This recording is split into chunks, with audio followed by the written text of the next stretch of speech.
原来这只在乐宝园区玩得忘我的熊，并不是乐宝，而是爱宝。而乐宝在哪儿呢？乐宝正在隔壁的爱宝园区，一脸不解地看着自己的园区。乐宝举手问苍天，为什么这么对自己？为什么雪只下在对面，自己这里为什么没有？这都是江爷爷干的好事儿。昨晚江爷爷给造雪机器马力开到了最大，而目标只有一个，那就是在天亮之前给爱宝园区铺满白雪。但江爷爷在乐宝面前还要假装配合乐宝，这雪是老天爷下的，不然乐宝可会记仇。毕竟这时候乐宝和爱宝刚来爱宝乐园没几年，福宝也还没有要来的迹象。江爷爷为了不让乐宝这么生气，在乐宝看着爱宝园区流口水时，偷偷给乐宝的室内园区也送来了一桶雪。虽然雪只有这么一点，但乐宝看到后也表现出了难以置信和喜出望外的反应。乐宝就是这么容易满足，只是这雪有点不够看的，雪掉地上了，乐宝也不浪费，捡起来继续玩。而爱宝这里因为雪太大，此时玩的眼睛都快睁不开了。不过这么多年过去了，乐宝给乐园送来了3个孩子，乐宝的地位也有在慢慢提升。在每年给爱宝造雪的同时，乐宝这里的雪虽然会晚1天，但再也不会出现只有1桶雪的情况。便宜女婿的头衔已经被丢弃在3年之前了。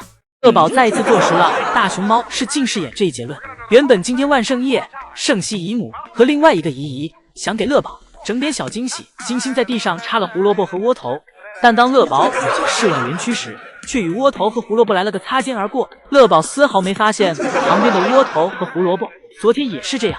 等乐宝在园区溜达完一圈再回来时，才发现姨母插在地上的胡萝卜花束。乐宝走过来一下就给胡萝卜掰断了，然后挨个吃着上面的胡萝卜。这一下什么浪漫的氛围都没有了。乐宝也不是第一次这样了，因为能让乐宝浪漫的只有爱宝。乐宝在跟爱宝谈恋爱时，妥妥细节男神。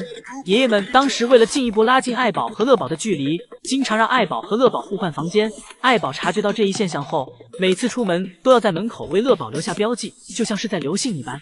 而乐宝在收到这一信件后，乐宝激动坏了。乐宝闻遍了爱宝的房间的各个角落，同时乐宝还给爱宝房间的各个角落都做上了标记，生怕爱宝看不到自己留的信件。当爷爷给爱宝的房间关上时，乐宝那叫一个依依不舍，抱着爱宝的门口不想走。这个深情给爷爷看的都感动了。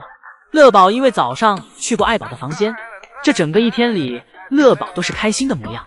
而因为乐宝留的信件太多了，这让作为电灯泡的福宝都闻到了。这个年纪里的福宝还不懂爸爸和妈妈的情感是怎么样的。爷爷问福宝是不是墙上臭臭的，亦或者是不是读到了爸爸给妈妈留的信件的内容。为此，江爷爷还好奇地学着福宝的样子，尝试读一下乐宝的信件。江爷爷闻了半天讲道，乐宝和爱宝的信件应该是加密的，自己什么也没闻到，可以说是一点气味也没有。所以乐宝并不是不浪漫，而是乐宝的浪漫是爱宝专属。宝辉宝熊生的第一个冰镇莫吉托，姐妹俩第一次见这冰冰凉凉的东西，很是喜欢。辉宝接过爷爷给的冰镇莫吉托后，便不撒手，带着冰镇莫吉托来回走动，东躲西藏，生怕宋3岁再给其抢走了。很快瑞宝也从树上下来了，起初姐妹俩一人抱着一个，但是辉宝总觉得姐姐手里比自己的那个要好，非要给姐姐手里的那个抢过来。宋爷爷见状只好上去拉架，好在瑞宝这里不挑，不管哪一个都喜欢，于是便将自己的给了辉宝，自己接过了爷爷手里的那个。这时就看出了瑞宝当姐姐的样子，虽然只是大几10分钟，但瑞宝依旧是懂得如何照顾妹妹。姐妹俩抱着冰镇莫吉托玩的火热，宋爷爷为了拍全姐妹俩玩耍时这有趣的样子，直接站在了独木桥上进行拍摄。炎热的夏天，哪只熊猫能不想来杯冰冰凉凉的冰镇莫吉托呢？在姐妹俩抱着冰镇莫吉托啃咬时，宋爷爷又去搬来了竹子，为一会儿爱宝来园区做准备。宋爷爷还不忘给姐妹俩带一份小零食，因为姐妹俩现在比较小，还不能一直抱着大冰坨子玩耍，防止晚上闹肚子。宋爷爷将姐妹俩的冰镇莫吉托带走后，姐妹俩又抱着胡萝卜开啃。姐妹俩现在恒牙发育的已经可以完全开胡萝卜，而这时爱宝也从室外园区回来了。姐妹俩的胡萝卜不快点吃，将会全落入爱宝的手里。好在小木床上的竹笋为姐妹俩多争取了2分钟的时间。等姨姨再次排队回来时，宋爷爷再次来到园区，准备收熊回家。不过这宋3岁挺大胆的，居然敢当着爱宝的面挑衅姐妹俩。这要是其他大熊猫妈妈，早把宋3岁当成嫡媳，冲过来拍宋3岁脑门了。要不说咱爱宝懂事儿呢。宋3岁在园区跟姐妹俩蹦蹦跳跳的，都没有半点应激表现。宋3岁在园区陪姐妹俩玩耍一会儿后，想起了正事儿，那就是接姐妹俩回家。宋三岁拿着大竹笋在通道门口呼喊着姐妹俩，让姐妹俩过来。姐妹俩真就听了宋三岁的话，一前一后的跑了进去。这次姐妹俩属实给宋三岁面，也让宋三岁这次收熊有了前所未有的成就感。瑞宝正在跟妈妈和妹妹比赛，看谁先回家。瑞宝、辉宝最近的状态越来越好，就算产青团时被爷爷一直直视，瑞宝也没有表现出一点的不满。同时，姐妹俩现在吃竹子也越来越有模有样，基本上爱宝吃2根竹子的速度，瑞宝、辉宝也能吃完1根竹子。虽然姐妹俩吃得慢，但是姐妹俩把妈妈如何挑拣竹子、如何采摘竹叶的本领原封不动的全学过来了。辉宝这坐在小床上，一口接着一口咀嚼竹子的模样，看上去比妈妈吃的还要香。而且辉宝现在也会和妈妈抢竹子了。看到妈妈手里的竹子不错，辉宝立马抢了过来，然后紧接着将所有竹叶都塞进嘴里。一会儿，爱宝又觉得辉宝手里的竹子不错，又给辉宝的竹子拿过来，将竹叶全吃了。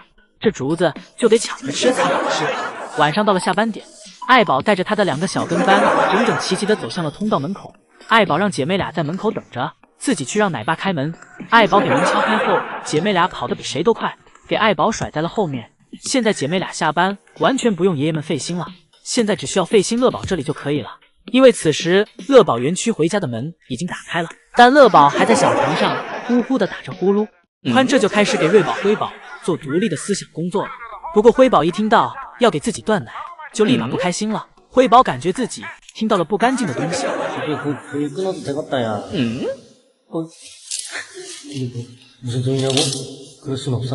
辉宝用眼神示意永宽，让永宽听听这说的是熊爱听的话吗？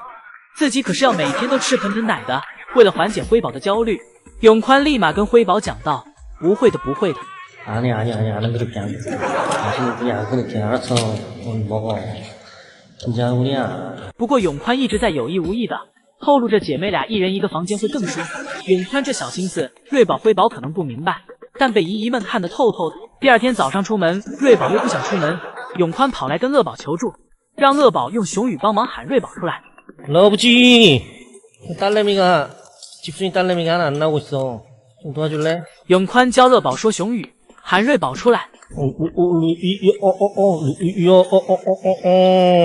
빨리 나.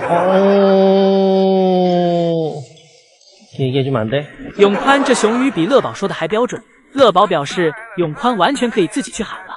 而一会儿收熊回室内园区时，永宽又遇到了难题。辉宝的心眼长得太快，都给宋三岁都快衬托成傻子了。以后宋三岁改叫宋一岁算了，原因是因为宋三岁想拿着小苹果等瑞宝出来，宋三岁还拿着小苹果跑呢，想跟辉宝玩追逐游戏呢。辉宝却只是转头看了一眼宋三岁，又转头跑进了通道里，像是在说你自己跑吧，我走了。宋三岁再一次被瑞宝这清晰的思路给打败。